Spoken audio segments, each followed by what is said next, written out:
రాహుల్ గాంధీ వరంగల్ జిల్లా పర్యటన నేపథ్యంలో బీఆర్ఎస్ పార్టీ రాష్ట్ర సీనియర్ నాయకులు మరియు నర్సంపేట మాజీ శాసనసభ్యులు పెద్ది సుదర్శన్ రెడ్డి తెలంగాణ భవన్ నుండి రాహుల్ గాంధీకి సూటి ప్రశ్నలు.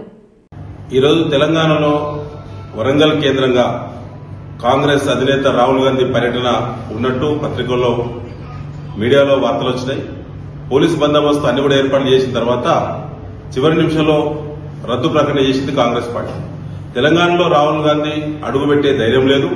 అందులో వరంగల్లో ఎక్కడైతే తమ హెలికాప్టర్ మరి ల్యాండ్ అయ్యేటువంటి ప్లేస్ ఉందో ఆర్ట్స్ కాలేజ్ గ్రౌండ్ హన్మకొండలో అదే గ్రౌండ్ వేదిక చేసుకుని గత అసెంబ్లీ ఎన్నికల ముందట ఇదే రేవంత్ రెడ్డి గారు పిసిసి ప్రెసిడెంట్ గా ఉన్నప్పుడు తన అధ్యక్షత జరిగినటువంటి మీటింగ్ లో ఈ కాంగ్రెస్ అధినేతలు అందరూ కూడా వచ్చి అక్కడ రైతు డిక్లరేషన్ అని చెప్పి తెలంగాణ రైతాంగాన్ని మోసం చేసినటువంటి ప్రాంతం అది పౌరుషాల గడ్డ వరంగల్. కాబట్టి అడుగు పెట్టడానికి ధైర్యం చేయలేదు.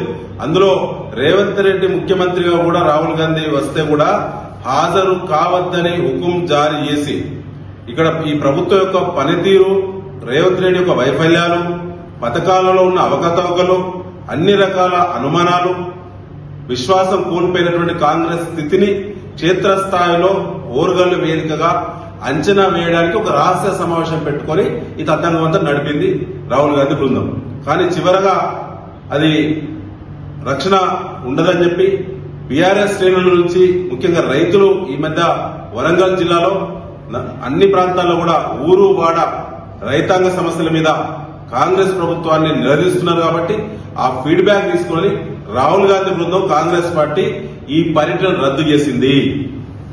ధైర్యం లేదు.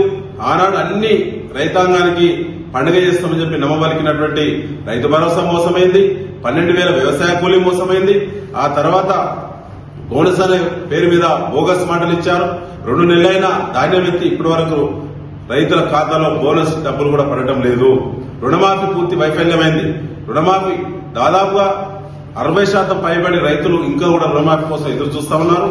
రాహుల్ గాంధీ పర్యటన మీడియాలో చూసినటువంటి రైతులు తిరుగుబాటు చేస్తారనేటువంటి ఒక భయం తోటే ఇలా రాహుల్ గాంధీ పర్యటన రద్దయింది.